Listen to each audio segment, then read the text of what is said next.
राजधानी मेट्रो और स्पॉट की टीम की हमारा इस वक्त मैं वाटर पंप में फेडरल बीरिया के मार्केट में खड़ा हूँ। चूँकि लॉकडाउन की वजह से तो अक्सर दुकानें जो हैं वो तकरीबन जल्दी बंद हो जाती हैं या आधी खुली होती हैं आधी बंद होती हैं, लेकिन बहरहाल चूँकि ज़रूरी अशिया ज़रूरिया की जो दुकानें हैं वो अमूमन खुली रहती हैं। लेकिन बहरहाल इस वक्त वाटर में मैं मौजूद हूँ। मार्केट में इस वक्त जो है दुकानें तो बंद हैं, लेकिन ये है कि पोल्ट्री के सेक्शन पे मैं खड़ा हूँ और इस पोल्ट्री के सेक्शन पे इस वजह से खड़ा हूँ कि इस वक्त सबसे ज़्यादा आवाम को जो एक दुख पहुँचा है और या एक मसाइल का शिकार है कि वो मुर्गी के गोश्त जो है उसके रेट्स जो हैं वो बहुत ज़्यादा हाइक हो गए हैं, यानी कि 500, 450, 500 रुपये तक चले गए थे। उसकी वजूहत की थी, उसकी तो हम आपको बातें बताएंगे। हम आपको पोल्ट्री फार्म लेके चलेंगे और पोल्ट्री एसोसिएशन के नुमाइंदों से बात करेंगे और बताएंगे कि वहाँ पर के मसाइल क्या हैं, मुश्किलात क्या हैं। इस वक्त मैं मौजूद हूँ और इस वक्त जो मार्केट चल रही है वो मार्केट में थोड़ा सा जो है इस्तेहकाम आया है कि गोश्त का रेट जो है वो 50 से 100 रुपये पर किलो जो है वो नीचे आया है। मैं यहाँ पे मेरे साथ एक पोल्ट्री से वाबस्ता एक दुकानदार मौजूद है, हम उनसे पूछ लेते हैं कि आज जो है पोल्ट्री के गोश्त जो है वो क्या हिसाब बिका है। आज 450 रुपये। आज भी 450 रुपये? आज 450 रुपये बिका है और कल के लिए इंशाल्लाह इससे भी कम होगा, 360, 380 रुपये कल करें। इसकी वजूहत क्या है? रेट गिर गया, बस मार्केट एकदम से डाउन चल रही है, काम धंधा है नहीं लॉकडाउन की वजह से। अच्छा, ये आप लोग ये जो आपका सप्लायर है यानी कि आड़ती जो है वो क्या बोलता है, वो क्यों इतना महंगा दे रहा है माल? वो कह रहे हैं पीछे फीड का मसला, फीड महंगी होगी या चूजा महंगा हो गया जिसकी वजह से मुर्गी महंगी। तो अब क्या फीड सस्ता हो गया? फीड सस्ता नहीं, अब अफवाहें गर्दिश कर रही है ना, कोई बोलता है लॉकडाउन हो गया, कोई बोलता है बीमारी आ गई है, ये हो गया वो, हालांकि कोई बीमारी नहीं है, कुछ भी नहीं है, जिसकी वजह से रेट अभी एकदम से नीचे होना, तीसरा दिन एकदम से रेट गिर रहा है। अब इसकी बेहतरीन जो असल वजूहत है या तो आड़ती बताएगा या फार्मर बताएगा। मतलब ये 50 से 100 रुपये नीचे आ जाएगा? 100 तो आ गया है, 550, 450 रुपये हो गया। कोर्ट ने पाबंदी लगा दी, स्मगलिंग हो रहा था असल में। हाँ, ये अफगानिस्तान के लिए ने अफगानिस्तान का बॉर्डर भी बंद कर दिया, मुर्गी अभी पाबंदी लगाई है, उसकी वजह से रेट नीचे आना शुरू हुए, स्मगलिंग बंद हो गई? स्मगलिंग बंद हुई है सर। इसकी असल वजूहत बीमारी हमारी कोई नहीं थी अल्हम्दुलिल्लाह। इस पर हम भी लोग भी काम करते हैं, 10,000 वाबस्ता इस सिचुएशन में वाबस्ता है, कोई अपनी उसमें बीमारी में कोई हाथ डालेगा। ये कि हमारी हुकूमत ने अच्छे इकदाम कर रहे हैं, जो वो सिंध हाई कोर्ट ने फैसला दिया है कि स्मगलिंग को रोका जाए, तो उसकी वजह से मुर्गी स्मगलिंग हो रही थी, मुर्गी का गोश्त हो रहा था, इसमें मुर्गी स्मगलिंग हो रही थी ना। कैसे हो सकती है यार? लाइव स्टॉक इतनी जल्दी हाजी साहब अफगानिस्तान से जा रही है, कोयटा यहाँ से कोयटा जा रहा है। हाई कोर्ट ने फैसला दिया है, उसने हमें तो अखबार में पता चला, कौमी अखबार के परसों के में। मतलब ये कि इस वक्त जो है रेट जो है 50 से 100 रुपये कम आ गया है। आगे आज मतलब परसों का रेट था 550 रुपये, बिल्कुल 550, आज 450 रुपये। कल 450, आज 450, कल मजीद इंशाल्लाह कम होगा। मतलब ये कि इसमें ये बताते हैं कि दुकानदार भी वो नाजायज़ मुनाफाखोरी करता है। हमारा वही जो प्रॉफिट होता है 20 रुपये, 30 रुपये, 20 रुपये, इससे ऊपर नहीं होता। आड़ती महंगा माल बेचता है? आड़ती और डीलर, सारा माल रेट का चक्कर सारा डीलर का होता है। डीलर भाई आड़ती और आपके प्रॉपर्टी वाले? हाँ, जो तो आपके पोल्ट्री वाले जो फैक्ट्री वाले हैं? हाँ, यही एसोसिएशन वाले, हमें तो नहीं पता कमिश्नर के साथ कौन रेट बोलते हैं। नाज़रीन, बात यह है कि इस वक्त जो सूरत हाल है, जो हमने बात करने की कोशिश की है कि जो पोल्ट्रीज़ की दुकानदार जो हैं, दुकानदारों का कहना है कि 2 दिन से रेट जो है वो 50 से 100 रुपये नीचे आ रहे हैं, यानी 550 से 450 रुपये, 450 से अब 350 रुपये तक का रेट जो है वो इंशाल्लाह जो है मुर्गी जो है वो बिकेगी और इससे भी नीचे आने की तवक्को की जा रही है।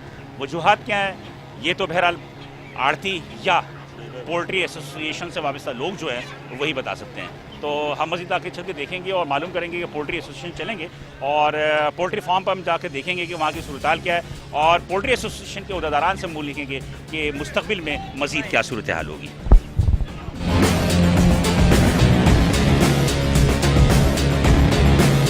नाज़रीन, इस वक्त मैं गिटाफ टाउन में मौजूद हूँ और गिटाफ टाउन में मेरा कम यकीनी तौर पर देख सकते हो कि ये एक पोल्ट्री फार्म है और इस पोल्ट्री फार्म के अंदर हम जाके दाखिल होंगे और इस पोल्ट्री फार्म में जाने के बाद यहाँ पर हम देखेंगे कि जो हम मुर्गियाँ खाते हैं या जो मार्केट में सप्लाई होती हैं उसको किस तरह उसकी प्रोडक्शन होती है, इनकी अपनी कॉस्ट क्या होती है, जो कि मार्केट में एक बहुत बड़ा वावेला है कि मुर्गी का गोश्त बहुत ज़्यादा महंगा बिक रहा है। तो उसकी वजूहत क्या है, इनकी अपनी जो प्रोडक्शन है उस प्रोडक्शन के हवाले से क्या इनकी अपने मुश्किलात हैं, मसाइब में मुश्किलात है और हम चल के आगे देखेंगे और आगे देख के और हम आपको भी दिखाते हैं कि हाउ टू प्रोसेस।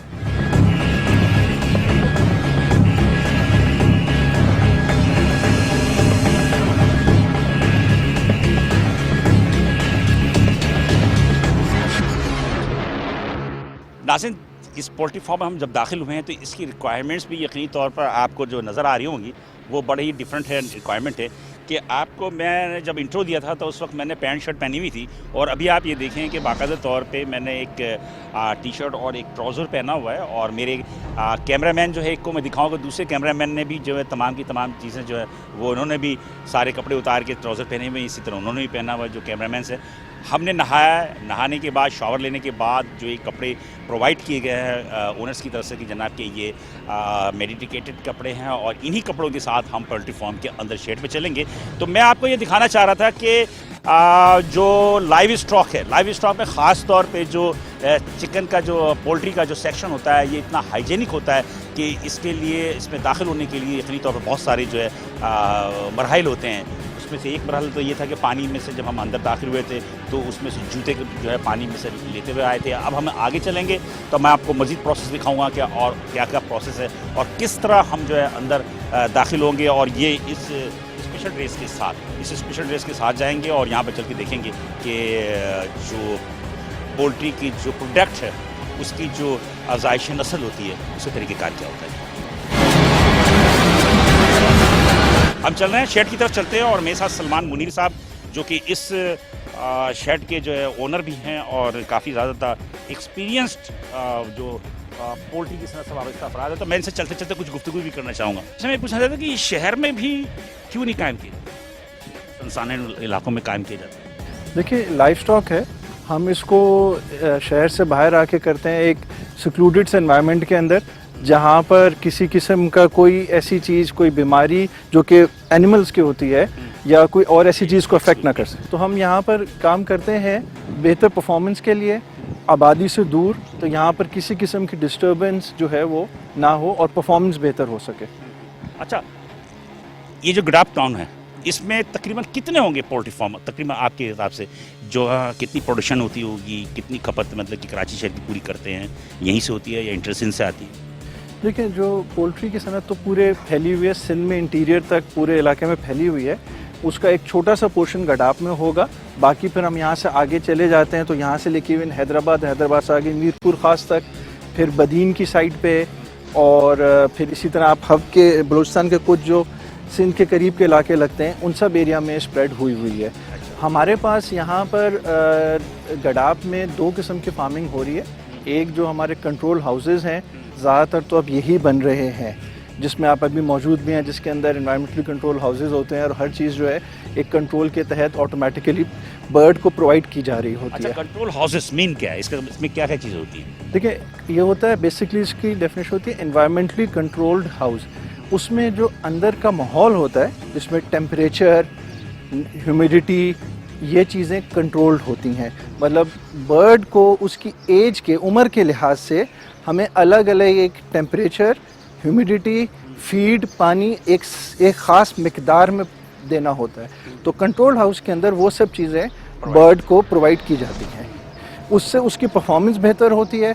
जो हम लोग को कहा जाता है कि जी ये 35 दिन में कैसे तैयार हो जाती है, उसकी एक वजह जो है वो ये भी है कि हम उसको एक ख़ास मिकदार में जो बेस्ट इन्वायरमेंट है वो प्रोवाइड कर रहे हैं जिसमें वो ग्रो करती है। अच्छा, बात ये है कि इसमें एक वक्त में कितने फ्लॉक्स लगाते हैं, कितने आप चूजे डालते हैं जो कि एक कंट्रोल मतलब कि हाउसेस में जो है वो मतलब कि इसकी अफजाइश नस्ल होती है? इसमें अलग अलग फार्म्स के साइज़ के लिहाज से चेंज हो सकती है, लेकिन आम तौर पे मिनिमम 1 लाख बर्ड एक फार्म पे होती है। हमारी इस साइट के ऊपर भी 1 लाख बर्ड की कैपेसिटी है। अच्छा, 1 लाख की बर्ड की कैपेसिटी जो होती है, तो इसमें आपको इसमें फिर अपने स्टाफ मेंबरान और ये दूसरे जो मतलब ये कि इंतज़ामात वगैरह के हवाले से क्या कुछ करना पड़ता है? जी बिल्कुल, यहाँ पर हमारे स्टाफ के लिए कॉलोनी मौजूद है, वहाँ पर इनकी रिहाइश, खाना पीना, हर चीज़ उनको यहीं पर प्रोवाइड की जाती है और उस यहीं पर वो रहते हैं और हर चीज़ यहीं प्रोवाइड की जाती है। ठीक है।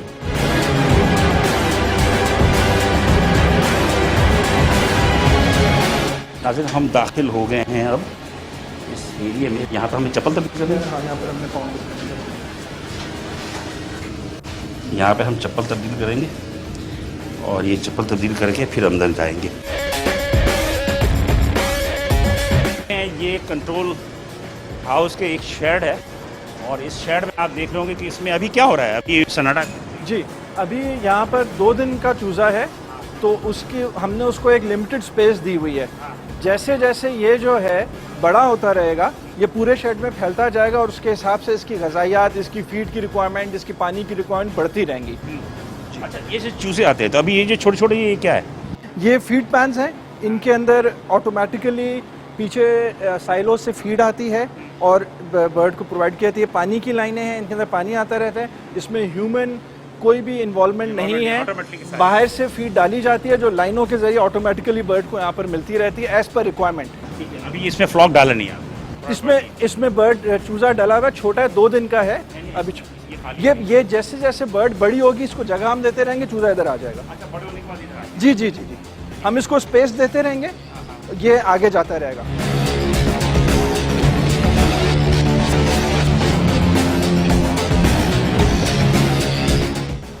हम अब उस स्थान में दाखिल हो गए जहाँ पर कि आप देख सकते हैं कि चूज़ों के जो है अब ये चूज़े कितने दिन के हैं? ये आज 3 दिन का है। ये 3 दिन के। तो जी। ये चूज़े जो हैं आप जब लेकर आते हैं तो क्या अंडों में से निकालते हैं या इसको चूज़े का?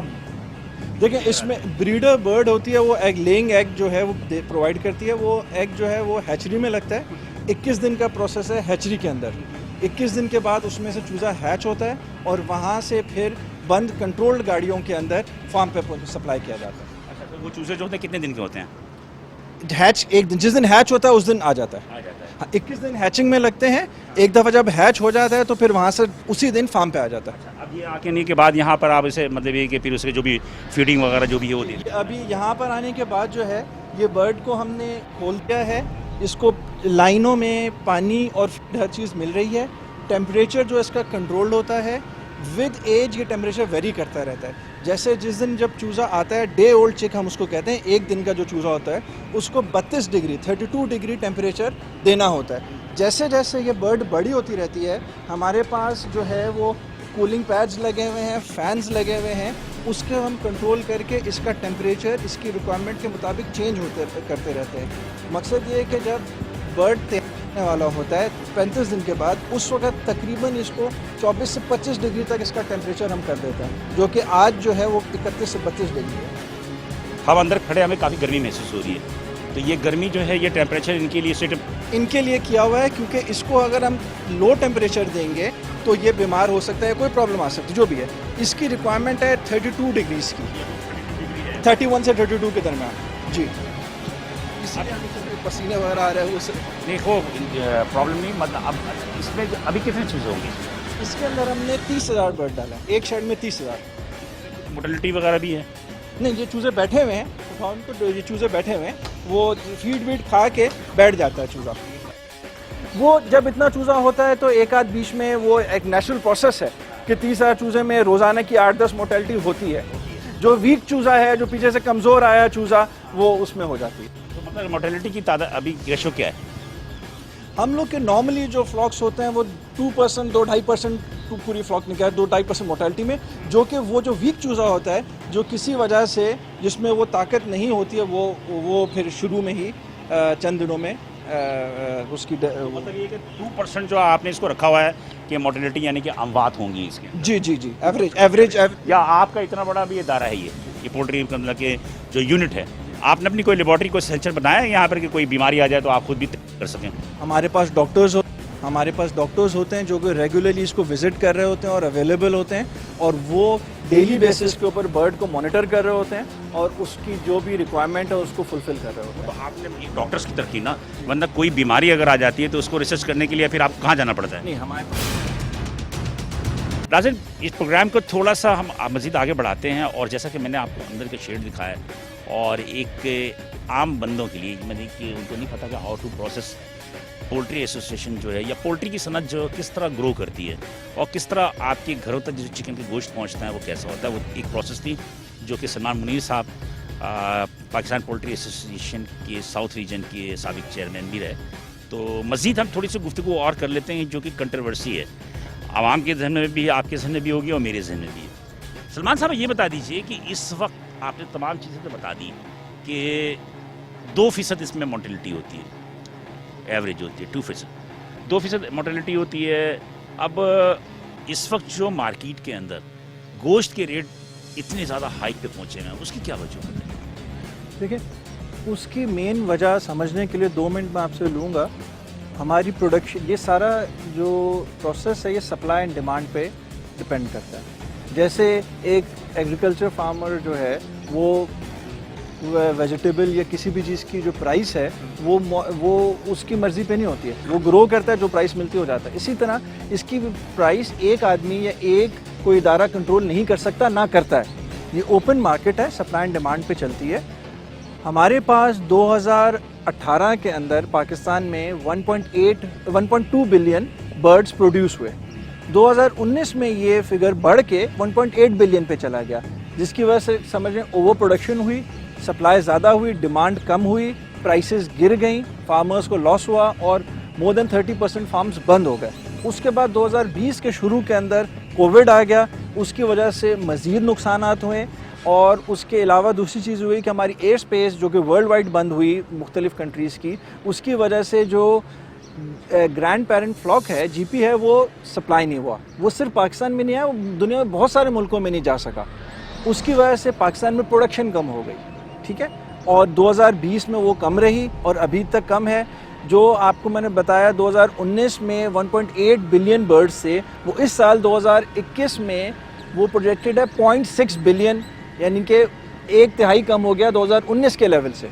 तो बर्ड इतनी कम हो गई। और ये जानबूझ के आप लोगों ने किया या ये कुदरती तौर पे कोरोना वायरस की वजह से हुआ? जैसे मैंने आपको बताया, कोविड में एयर स्पेस सब बंद थी, पूरी दुनिया में बर्ड्स की सप्लाई नहीं हुई। ठीक है ना, वो तो 2019-20 की बात हो गई ना, 2020 की बात हुई। 2020 में भाई 2 महीना बंद रही एयर स्पेस, 3 महीना बंद रही, 4 महीना बंद रही, उसके बाद तो एयर स्पेस खुल गई ना, फिर उसके बाद तो प्रोडक्शन शुरू हो गई ना, मतलब सप्लाई शुरू हो गई।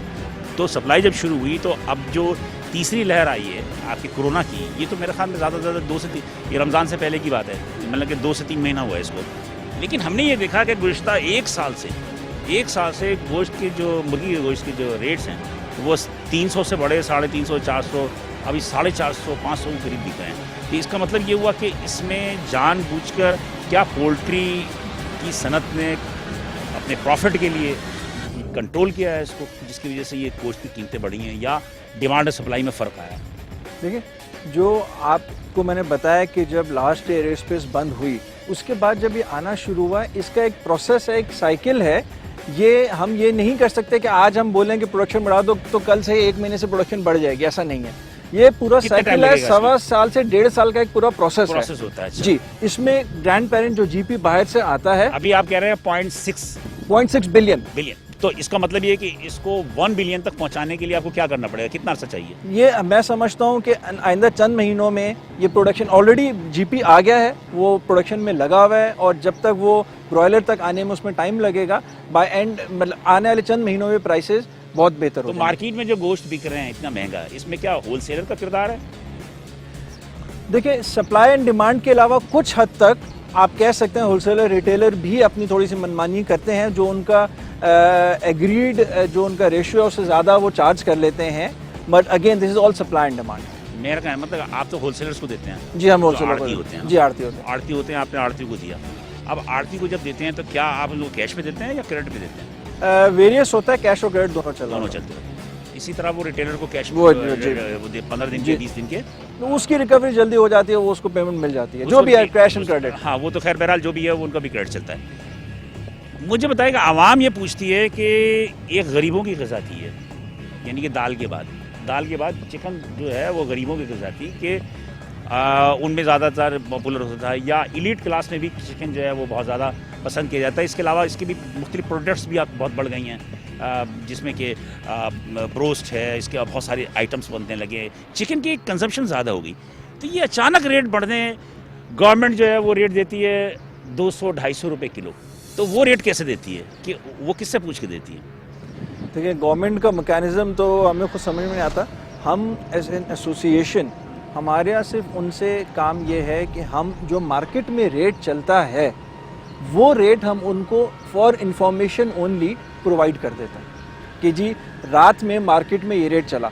वो रेट हम खोलते नहीं हैं, हमसे इंफॉर्मेशन प्रोवाइड करते हैं कि क्या रेट चला, और उसके बाद वो गवर्नमेंट ने वो रेट शाया करना होता है। मगर वो रेट को कैसे करते हैं, मतलब ये कि इसके मैकेनिज्म क्या है? जी, उसमें 2-3 आप मुख्तलिफ सप्लायर्स जिन्होंने मुर्गी सप्लाई की है, और जिन्होंने मुर्गी बाय की है उनसे हम एक ले लेते हैं एवरेज केजी की कितने की मुर्गी बिकी मुझे है। ऐसा समझाएं, कराची के अंदर कितने पोल्ट्री कहाँ से मतलब कि मुर्गियाँ आती हैं? पाकिस्तान पूरे सिंध से आती हैं, बल्कि पूरे सिंध पंजाब से के आती भी कुछ हिस्सों से आती हैं, ओके, तो उन सबके रेट अलग अलग होते होंगे, जो जिसने जिस रेट पे बेची। इसलिए कि अगर मीरपुर खास से आ रहा तो अलग रेट होगा, उसमें तो लाजमी से कि उसमें किराया भी बढ़ जाएगा, उसका एक गैप आएगा, फिर यार रानीपुर से आ रही है या कहीं से भी आ रही है। तो आप मुझे बता दीजिए ना कि आप कराची से एक सप्लाई कर रहे हैं, वो उनसे 2 रुपये 3 रुपये 5 रुपये सस्ती होगी। ज़रूरी नहीं है, ज़रूरी नहीं है, ये मार्केट पर डिपेंड करता है। तो मतलब ये कि जो एक कराची से बाहर से आ रही है उसके रेट भी वही होंगे जो आप यहाँ से सप्लाई कर रहे हैं, उसके रेट भी जरूरी वही नहीं होंगे। है, जरूरी नहीं है। सप्लाई एंड डिमांड पे मिसाल के तौर पे हो सकता है मैं 100 रुपये में बेचूं, किसी ने 98 में बेची हो, किसी ने 102 रुपये में बेची हो। तो फिर इसके बाद एसोसिएशन जो है वो रेट को कैसे वेरीफाई अब करे? मार्केट में जो रेट चला होता है, जिस रेट पे रात में मुर्गी बिकी होती है, वो रेट हम मालूम कर लेते हैं किस रेट पे बिकी है, और वो हम रेट किसको, मतलब आड़ती ने जिस रेट पे उठाया, farmer and Aarti both, farmer बेचता है, आरती खरीदता आड़ती है। खरीदता है ना, अभी रिटेलर की बात नहीं हो रही है। नहीं, रिटेलर को तो की आड़ती बात नहीं सप्लाई हो रही। तो मेरा कहने का मकसद ये है कि एक फार्मर सप्लायर जो है और एक आड़ती, ये 2 मेन किरदार हैं सेल एंड परचेज के अंदर। सेल एंड परचेज में, ये 2 मेन किरदार हैं। इसका मतलब ये हुआ कि आई एम सॉरी टू से कि जो मैन्युफैक्चरर है पोल्ट्री के, जो आप मैन्युफैक्चरर और दरमियान में होलसेलर मिडिल मैन, इनका गठजोड़ है। कैसे हो सकता है गठजोड़? 30 से 40 हज़ार फार्मर हैं, 30 से 40 हज़ार फार्मर हैं यहाँ पर, वो एक पेज पे कैसे आ सकते हैं? अगर मैं मिसाल के तौर पे आज कहूँ कि जी मैं अपनी मुर्गी 2 रुपये महंगी बेचना चाहता हूँ, मिसाल दे रहा हूँ मैं आपको, मैं बेच ही नहीं सकता, बिकॉज जो रेट मार्केट का चल रहा है उस रेट पे 10 लोग और प्रोवाइड करने को तैयार हैं। मैं अभी तक नहीं समझ सका कि रेट कैसे तयन करते हैं आप लोग, नहीं समझ सका, इसलिए नहीं, डिमांड के ऊपर नहीं आया। डिमांड के ऊपर तो ये होता है कि एक दुकान से मालूम कर लेंगे ना, एक दुकान से मालूम कर लेंगे भाई क्या चल रहा है भाई रोड, वो कहेगा जब 400 चल रहा है, भाई 400 क्यों बिक रहा है जनाब, मुर्गी पीछे से महंगी आ रही है। दुकानदार का यही होता है, मुर्गी पीछे से महंगी आ रही है। जब फिर वो हमें एक व्हाट्सएप दिखाता है, कहता है कि आड़ती हमें एक व्हाट्सएप देता है, व्हाट्सएप भेजता है और व्हाट्सएप भेज के बोलता है कि आज मुर्गी का रेट ये, और ये धमकी ये होती है कि उठाना तो उठाओ, नहीं उठाना तो नहीं मत उठाओ। तो वो डिटेलर कहता है कि चूँकि डिमांड होती है तो डिमांड की वजह से हमें लेना पड़ता है। ओके, इस वक्त डिमांड बहुत ज़्यादा है, सप्लाई आपकी कम है। नहीं, डिमांड भी कम है, सप्लाई भी कम है, डिमांड ज़्यादा नहीं है। डिमांड की कोविड और इन सब जो रेस्टोरेंट्स बने सबके डिमांड भी कम है, बट सप्लाई भी कम है। डिमांड इसलिए कम हो गई कि आपके रेस्टोरेंट और मैरिज लॉन बंद हैं, सब कुछ बंद है, लेकिन फिर इतना महंगा क्यों बिक रहा है गोश्त? बिकॉज सप्लाई उससे भी कम है। अगर आप आज की सप्लाई के ऊपर अगर पूरी मार्केट खुली होती तो आपको मुर्गी मिलती नहीं। आपको मुर्गी मिल इसलिए रही है 500 रुपये में सही, लेकिन मिल रही है वो इसलिए मिल रही है क्योंकि डिमांड कम है। आप ही के ज़राए कहते हैं, आप ही के पोल्ट्री एसोसिएशन के ज़राए कहते हैं कि रानीखेत की बीमारी की वजह से 25 to 30% मोर्टेलिटी है, शरह अमवात है, जिसकी वजह से जो है वो आपकी प्रोडक्शन में जो है वो फ़र्क पड़ा। ठीक है, किसी फार्म पे अगर हुई हो तो मैं नहीं कह सकता, लेकिन जनरली ऐसा नहीं होता है। बीमारी आ जाती है, जैसे मैंने आपसे कहा, ये वायरल डिजीज़ है, हर साल आती है और चली जाती है। उसके हम तमाम फार्मर्स उसके इंतजाम करते हैं, वैक्सीनेशन करते हैं और इंतजाम जो ज़रूरी है वो करते हैं। वो बीमारी आती है, चली जाती है, कभी किसी को पता भी नहीं मतलब चलता। ये कि इसका शरह अमवात से प्रोडक्शन का कोई ताल्लुक नहीं है।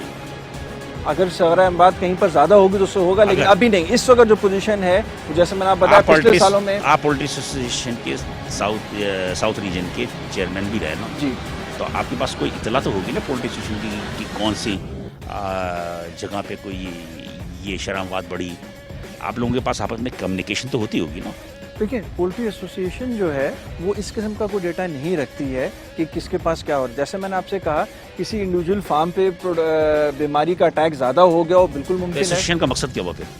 एसोसिएशन हम जो है वो इंडस्ट्री के और इंडस्ट्री के जो लोग हैं उनके बेनिफिट के लिए, बैलेट से भलाई के लिए काम कर रहे हैं। उसमें किसी किस्म का जो है वो प्राइसिंग है इसके अंदर लेकिन नहीं, प्राइसिंग नहीं, मतलब इन्फॉर्मेशन तो होनी चाहिए ना कि आपस में एक दूसरे के जितने भी पोल्ट्री एसोसिएशन के जितने भी जो प्रोड्यूस कर रहे हैं, जो प्रोड्यूसर जितने भी हैं, उनके अपने मसाइल के साथ साथ उनकी अपने जो भी मतलब ये कि मसाइल हैं, जैसे कि मोर्टेलिटी बढ़ गई या कोई बीमारी आ गई, तो उसके मुताबिक एसोसिएशन को पता होना चाहिए ना।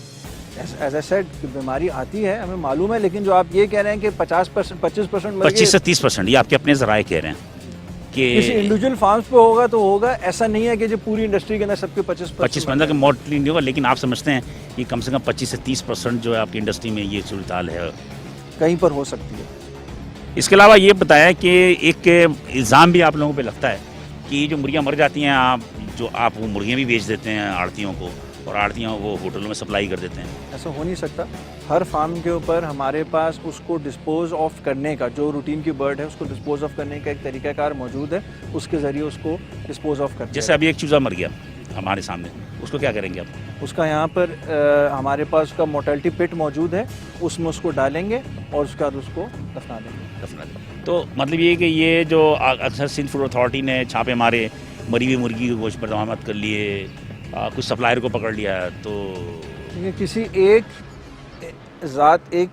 फ़र्द का ये ज़ाती फेल हो सकता है, मगर इंडस्ट्री में और जनरल प्रैक्टिस ऐसा बिल्कुल नहीं है। किसी एक फ़र्द का ज़ाती फेल हो तो उसके बारे मतलब में ये कि कोई प्रोड्यूसर की फ्लॉक में बीमारी आ जाती है या उसकी ज़्यादा मुर्गियाँ मर जाती हैं, तो अपने नुकसान से बचने के लिए वो 50% में तो आगे बढ़ा सकते हैं। नहीं, देखें, जो बीमारी आती है जिस बर्ड में, वो बर्ड वहीं पर फार्म पे मर जाती है, उसका डिज़ायर्ड वेट वो होता ही नहीं कि आप उसको कंज्यूम कर सकें।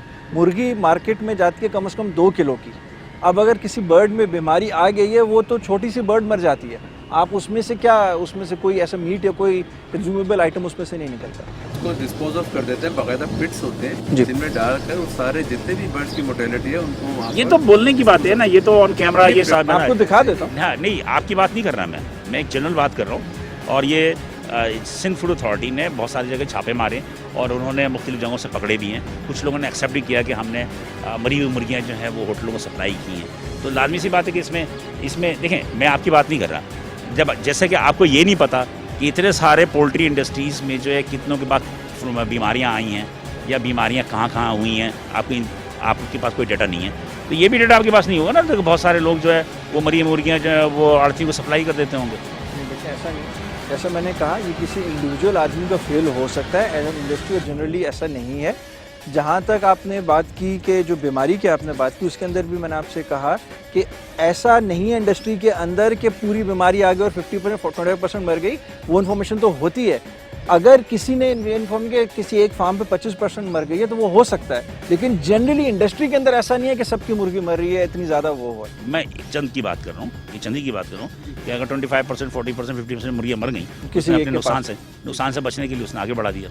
नहीं हो सकता। जैसे मैंने आपसे कहा, उस बर्ड का वो वेट ही नहीं होता है कि वो कंज्यूम किया जा सके। बर्ड के वेट करके कौन लेगा? आप तो आप अगर 600 ग्राम के बर्ड के अंदर से क्या निकालेंगे? उसके अंदर कोई गोश्त मतलब नहीं होगा। एक मुर्गी, मतलब कि आपकी जो 1.5 किलो की मुर्गी है जी, मर जाती है। नहीं, मुर्गी में प्रॉब्लम आएगी, वो छोटी मर जाएगी, छोटी मुर्गी मर जाएगी, बड़ी मुर्गी नहीं मरेगी। उस रेशियो से नहीं होगा जो आप कह रहे हैं। 2-4 मुर्गी मर गई, किसी वजह से मर गई तो मर गई, मतलब उसकी रेशियो नहीं आएगी, वो 25। वो आएगी, उसमें आपको आउटपुट ही नहीं मिलेगा। आप उसको क्या करेंगे? आप यहाँ से बर्ड ले जाएंगे, उसमें से अगर इतना सा गोश्त निकलेगा, आप उसको बेच के क्या करेंगे, क्या कमाएंगे उसमें? आखिर में मैं पूछना चाह रहा हूँ थोड़ा सा सिर्फ, क्या इतने सारे माफियाज हैं, उसमें पोल्ट्री माफिया को भी नाम लिया जाएगा? मैंने आपसे कहा 30,000 से ज़्यादा फार्मर्स हैं, कैसे वो माफिया बनेगा? आप मुझे बताएं। 30-40 जो मार्केट की सूरत हाल है, कराची से लेके खैबर तक और कोयटा और खुशदार तक सब बैठे हुए हैं, आप उनको कैसे जो है आप बोल सकते हैं कि ये सब ने 40,000 बंदों ने मिल के एक माफिया बना लिया? और ये इंडस्ट्री के अंदर farmer all over Pakistan, Peshawar to Karachi, Karachi to Peshawar, या आप जितने भी चले जाएं, हर जगह मुर्गी की गोश्त महंगे बिक रही है। बिल्कुल ऐसे ही। तो कैसे, हाउ? इसलिए मतलब कोई ना कोई तो कार्टेल होगा ना। नहीं जी, जब शॉर्टेज है ना, चूजा जो है वो एक शहर में नहीं आता है, चूजा जो आता है पूरे पाकिस्तान में आता है। तो जब चूजा शॉर्ट है, पूरे पाकिस्तान में शॉर्ट है, तो उससे जो मुर्गी प्रोड्यूस होनी है वो पूरे पाकिस्तान में शॉर्ट है। मुर्गी ऐसा नहीं है कि चूजा 1 लाख चूजा कराची के लिए आ गया और पंजाब के लिए चूजा नहीं गया, ऐसा नहीं है। चूजा पूरा जो भी प्रोड्यूस हो रहा है वो पूरे पाकिस्तान में प्रोड्यूस हो रहा है और पूरे पाकिस्तान में सप्लाई हो रहा है। पंजाब से चूजा यहाँ आ जाता है, यहाँ से कहीं और जा सकता है, कुछ भी हो सकता है। सप्लाई एंड डिमांड का है, जहाँ पर रिक्वायरमेंट होगी वहाँ चला जाएगा। शॉर्टेज है तो पूरे पाकिस्तान में, मतलब ये कार्टेल नहीं है, कार्टेल हो ही नहीं सकता। 30-40 हज़ार तो सिर्फ फार्मर हैं, उसके अलावा हैचरीज हैं, फीड मिल्स हैं, 10 और इंडस्ट्री के लोग हैं, तो वो एक जगह पर ऐसा हो नहीं सकता। मैं तो सिर्फ प्रोड्यूसर्स की बात कर रहा हूँ, मैं मतलब ये फीड मिलर्स की बात। देखिए, 2019 के अंदर मुर्गी 100 रुपए से कम में बिकी। जिस वक्त 100 रुपए से कम में बिक रही थी, क्यों बिक रही थी? सप्लाई एंड डिमांड कम थी, सप्लाई ज़्यादा थी। अगर मैं एज अ फार्मर चाहता, मैं उस वक्त क्यों नहीं मैंने 100 रुपए की मुर्गी बेची? मैं कर ही नहीं सकता। मैं 1-2 दिन ज़्यादा बर्ड को यहाँ पर रख नहीं सकता हूँ, बिकॉज वो अपनी एज पे पहुंचने के बाद उसकी जो अपना एक्सपेंस है वो इतना बढ़ जाएगा कि हमें वो फीड खाएगी। चले जी आप खुशखबरी सुना देना कि ये गोश्त के रेट जो है वो मैं समझता हूँ शॉर्ट 100 रुपये पे कब आ रहे हैं? देखिए 100 रुपये में मैं कोई एक आपको कॉस्ट मैं आप वो नहीं कह सकता कि कितने पे आएंगे। एज ए सेड अभी रिसेंटली मेरे ख्याल से पिछले 1-2 में प्राइसेस ऑलरेडी बेहतर होना शुरू हो गई हैं, आने वाले महीनों पे एक अच्छे लेवल पे आ जाएंगी। किस लेवल पे आएगी कोई भी नहीं कह सकता, because is all supply and demand. तो इसमें किस लेवल पे आएगी कोई भी नहीं कह सकता। मतलब ये कि 450 से नीचे आ जाएंगी? जी इंशाल्लाह काफ़ी नीचे आ जाएगी। अच्छा, ये जो गवर्नमेंट रेट देती है तो ये गवर्नमेंट के रेट में और आपके रेट में इतना डिफरेंशियल क्यों होता है? As a said association information की हद तक उनको रेट देती है, इंफॉर्मेशन की हद तक, मगर उसके बाद वो अपना रेट निकालना किस फॉर्मूला से निकालते हैं मुझे नहीं मालूम, मुझे नहीं मालूम, ज़ाती तौर पर मुझे नहीं मालूम। अभी कमिश्नर कराची ने, फॉर्मर कमिश्नर कराची इफ्तिखार शलवानी साहब चले गए, उन्होंने एक ऑर्डर निकाला था कि सब्जी मंडी में मुर्गी की जो है वो नीलामी होगी। आपके इल्म में है ये बात? जी नोटिस देखा था, और कुछ एक दिन हम गए भी थे तो मुर्गी नीलाम भी हुई, लेकिन आपकी पोल्ट्री एसोसिएशन उसकी मुखालफत करती है। वजह ये मेरे करंट उनके जो क्या एसोसिएशन के अहदेदारान हैं उनका क्या इस पर वो है मैं नहीं कह सकता, मगर ये जो आप बात कर रहे हैं आई थिंक ये आड़तियों से रिलेटेड है, उसका बेहतर वो कर सकेंगे। एज ए फार्मर हम तो प्रोड्यूस करके जो आगे आड़ती भी जो है वो सामने नहीं आती कैमरे पे। नाज़रीन हमने बहुत कोशिश की कि आड़ती कोई सामने आ जाए, लेकिन आड़ती कोई भी सामने आने को तैयार नहीं है। और रहा मजिस्ट्रेट की बात, तो मजिस्ट्रेट भी जो है वो आड़तियों पे हाथ नहीं डालते, वो सारे के सारे रिटेलर पे हाथ डालते हैं। तो आड़तियों का ताल्लुक आपसे होता है, तो आड़ती इसकी मुखालफत क्यों कर रहे हैं, इसके मुतालिक आपको ज़्यादा बेहतर होता है। आड़तियों का हमसे कोई ताल्लुक नहीं, आड़ती हमसे सिर्फ हम एज ए सप्लायर हैं, वो हमसे परचेज करके चले जाते हैं। उनको बताया गया है कि सब्जी मंडी में नीलाम होगी। क्या ये प्रोसेस सही है गलत है? इस पे मैं कोई पर्सनल मेरे इसमें इस पे कोई कमेंट नहीं कर सकता, बिकॉज पे आड़ती हजरात में इसमें क्या इशूज़ हैं वो बेहतर वो बता सकते। नहीं, आप क्या समझते हैं कि ये तरीक़ेकार दुरुस्त है या नहीं है? मैं इस पे एज अ फार्मर मुझे इस पे कोई इल्म नहीं है, मैं इस पे कमेंट नहीं कर सकता। इस पे आड़ती ही आपको बेहतर बात है, तो मेरा काम नहीं है ये। ठीक है, बहुत ही नपातुला इन्होंने जवाब दिया है कि आड़ती से भी ताल्लुकात ख़राब हों, तो बेहतर मतलब कि जवाब है। लेकिन मेरा अपना ज़ाती राय ये है कि प्रोड्यूसर जो पोल्ट्री के जो प्रोड्यूस कर रहा है वो भी मैं समझता हूँ कि 90% तो आड़तियों के हाथ में मजबूर होता है, जिससे माल उसका वही बेचर होते हैं। इसमें मैं नहीं समझता मजबूरी का कोई लफ्ज़ है, एज ए सेड, और मैं इतने अरसे से आपसे कह रहा हूँ it's all supply and demand. मैं तो सिर्फ इतना पूछना चाह रहा था कि एक तरीक़ेकार किया था, कमिश्नर साहब ने कहा कि जनाब कि हमने उनको पाबंद किया कि सब्ज़ी मंडी में जो है इसकी नीलामी करें। इस तरह के फ्रूट के सब्जियों की जो आपकी नीलामी होती है, इसी तरह जो नीलामी जो है वो मुर्गियों में भी हो जाएगी। तो मेरा ख्याल है कि शायद कि आई थिंक सो कि वो लोग आड़ती जो है राज़ी नहीं है। हुकूमत के पास जो रेट जो है वो इतनी कमज़ोर है जो वो उन्हें मना भी नहीं सकती। आपके इल्म में तो हो गया ना कि वो क्यों मुखालफत कर रहे हैं? नहीं मेरे इल्म में नहीं, मुझे नोटिस देखा था, मेरे इल्म में नहीं है। लेकिन एक चीज़ मैं ज़ाती तौर पर आपसे यहाँ पर कहना चाहूँगा कि सिर्फ कराची के अंदर मैं समझता हूँ रोज़ाना की 400 से 500 गाड़ियाँ आती हैं मुर्गी की, तो आप कैसे उसको एक्सपेक्ट करते हैं कि वो 500 गाड़ी कैसे नीलाम होगी? ये मेरा ज़ाती एक वो है। 7 डिस्ट्रिक्ट हैं जी, 7 डिस्ट्रिक्ट में अलग अलग होंगी। 500 गाड़ियाँ मैं नहीं समझता, 500 गाड़ियाँ आप इधर, फ्रूट- और ये फ्रूट- गाड़ियों से मतलब ट्रक है 500 ट्रक। फ्रूट के कितने ट्रक आते हैं, सब्जियों के कितने ट्रक आते हैं, वो भी नीलाम होते हैं? वो सब एक जगह आते हैं, वो सब एक जगह आते हैं। दूसरी चीज़ मर जाते हैं। देखिए वो मरने लॉस कौन देगा? तो अभी का नहीं मरती, नहीं अभी जब वो दुकानों में सप्लाई करते तो नहीं मरती। यहाँ से सप्लाई वहाँ पर जाके खड़ी थोड़ी होती है। वही मैं कह रहा हूँ, वही खड़ी नहीं होती। जब वो दुकानों में सप्लाई करते हैं तो अमूमन जो उस शेड में से बहुत सारी जो उनके जाल होते हैं उसमें से 2-3 मरियाँ मरी हुई होती हैं, मरी हुई। और हमारे खैर मैं कैमरा तो नहीं बोलना चाहता है, लेकिन इसमें फैक्ट है नाज़रीन कि अगर फार्मर नहीं करता तो ये दुकानदार लाजमी करता है कि जो मरी हुई मुर्गियाँ होती हैं वो भी ला इलाहा इल्लल्लाह मोहम्मद रसूलुल्लाह कह के चूड़ी फेर दी जाती है। ये किसी का ज़ाती फेल हो सकता है। हाँ, ये हो रहा है, ये है।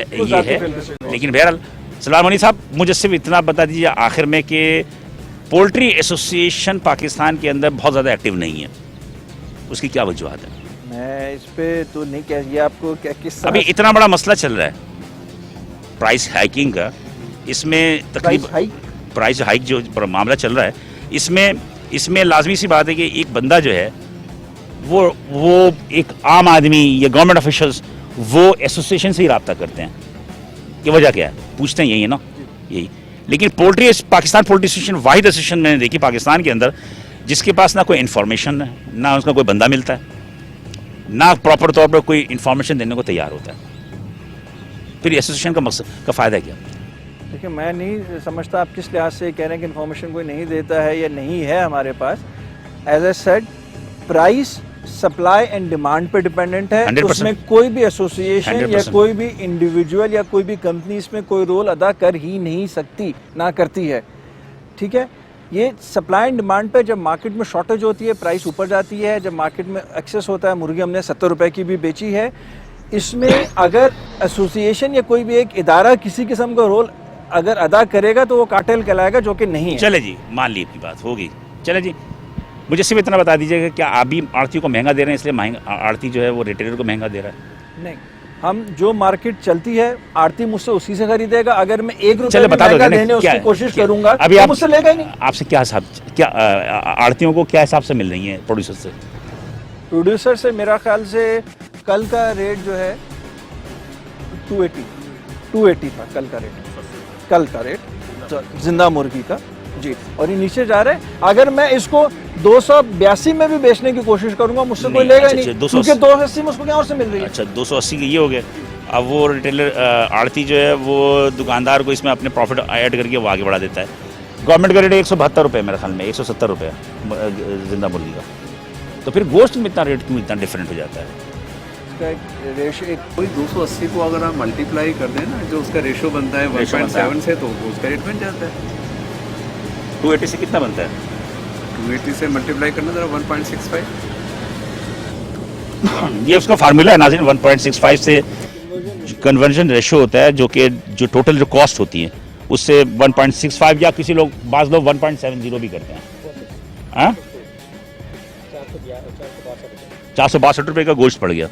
तो इसका मतलब ये है कि मार्केट में इस वक्त अगर 450 460 में गोश्त बिक रहा है तो सही बिक रहा है। इसमें मतलब रिटेलर जो है कोई चोरबाजारी नहीं कर रहा। ठीक है जी, ये बात तो तय हो गई ना। इसका मतलब ये है कि पीछे से आज के रेट पे बात हो रही है। मैं आज की बात कर रहा हूँ, आज की ही बात कर रहा हूँ। अल्लाह करे ये आहिस्ता आहिस्ता नीचे चला जाए। तो नाज़रीन, बहुत शुक्रिया सलमान मुनीर साहब, बहुत शुक्रिया। आपने मैंने बहुत ज़्यादा खोदने की कोशिश की सलमान मुनीर साहब को। सलमान मुनीर साहब भी बड़े पुराने बैरिकेड लगते हैं मुझे, कि बहुत सारे सवालों के जवाब उन्होंने बहुत ही संभल कर दिया है।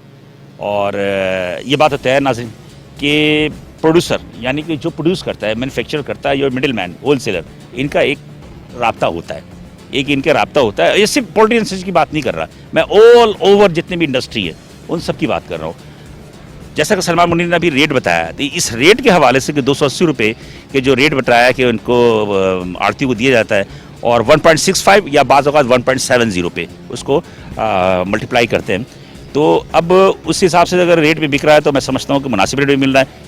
सलमान मुनीर साहब ये भी कह रहे हैं कि 1 से